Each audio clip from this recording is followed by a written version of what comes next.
8500 ரூபா அவங்க ஒரு புத்தகம் போடுறதுக்கு வெளியிடுவாங்க. அந்த புத்தகத்தை அவங்க ஊருக்காரனும் படிக்க மாட்டான், நம்ம ஊருக்காரனும் படிக்க மாட்டான். அது மாதிரி இங்க இருக்கிற 50 உறுப்பினர் இருக்குன்னா 50 புத்தகத்துக்கு அவங்க காசு வாங்கிடுவாங்க. இதுக்கிட்டே யாருக்கும் தெரியாது. ஆனால் மக்களுக்கு பயன் வகையுள்ள வகையில் மக்களுக்கு தேவையான கருத்துக்களை தேவையான நேரத்தில் சொல்லப்படுகின்ற ஒரு கருத்துக்கு முக்கியத்துவம் கொடுத்து அந்த புத்தகத்துக்கு இவ்வளவு வலு சேர்க்கும் முறையில் குடும்பத்தோடு நீங்கள் கலந்து கொண்டு அந்த புத்தகத்தை வெளியிடுவதற்கு நீங்கள் எடுத்த முயற்சிக்கு பிரஸ்டீஜ் அனிமா சங்கத்திற்கு தலை வணங்குகிறேன், வாழ்த்துகிறேன். எனக்கு நல்லா தெரியும் இந்த மாதிரி ஒரு நிகழ்ச்சி நடத்துறதுனால அவங்களுக்கு எந்த பாயிண்ட்டும் கிடைக்காது. ஒரு டிஸ்ட்ரிக்ட் கவர்னராக நான் இப்படிப்பட்ட நண்பர்களை பெற்றிருப்பதால் தான் செந்தாமரை அவர்கள் இந்த உயரத்துக்கு வந்திருக்கிறார்கள் என்பதை நான் மகிழ்ச்சியோடு பதிவிட விரும்புகிறேன். நீங்க கல்லூரி மாணவர்கள் இருக்கீங்க, ஒரு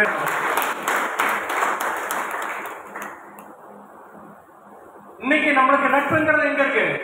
முகநூல் நட்பு இருக்குது, இன்ஸ்டாகிராம் நட்பு இருக்குது. முகம் பார்த்து பழகும் நட்பு இல்லாமல் நாம் போய்கொண்டிருக்கிறோம். ஆனால் அதையே தனது ஆயுதமாக்கி குறிப்பாக கோவிட் காலகட்டங்களில் உலகமே முடங்கிக் கொண்டிருந்த பொழுது தனது எழுத்து பணியை துவங்கியவர் செந்தாமரை. பல்வேறு நேரங்களில் தெருக்கல்களாக கடந்து போயிருக்க வேண்டிய அந்த எழுத்துக்கள் மொத்த குடும்பத்தையும் நீங்கள் கரவொலி எழுப்பி பாராட்ட வேண்டும். சிவகுமாரா இருக்கட்டும், அப்பாவா இருக்கட்டும், அவருடைய சகோதரி நித்யா இருக்கட்டும், இறைந்து சாரா இருக்கட்டும், பல்வேறு நேரங்களில் நான் மலைத்து போய் ஆச்சரியத்தோடு பார்க்கிறேன்.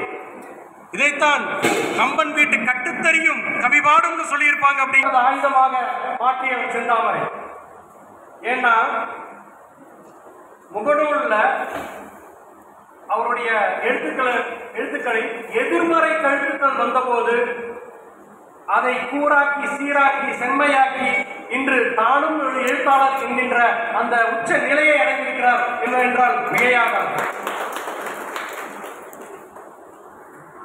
எடுத்துக்காட்டாக இருக்கிறார். நமக்கு முன்னிருக்கிற சமுதாயத்துக்கு அந்த வழிகளை படிச்சாதான் தெரியும். வழியிலிருந்து எப்படி கடந்து வந்திருக்காங்க, வலியவர்களை எப்படி நினைவு கூறுறாங்க அப்படிங்கிறத ஒரு எடுத்துக்காட்டா இருக்காங்க.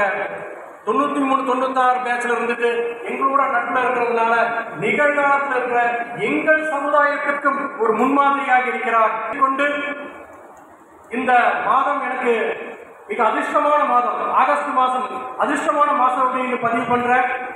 ஏன்னா இன்னைக்கு இந்த ஒரு எழுத்தாளருக்கான இந்த புத்தகத்தை இங்கு வெளியிடுவதன் மூலம் எங்களையும் சகோதரி செந்தாமரை போன்ற நபர்களையும் ஊக்குவித்து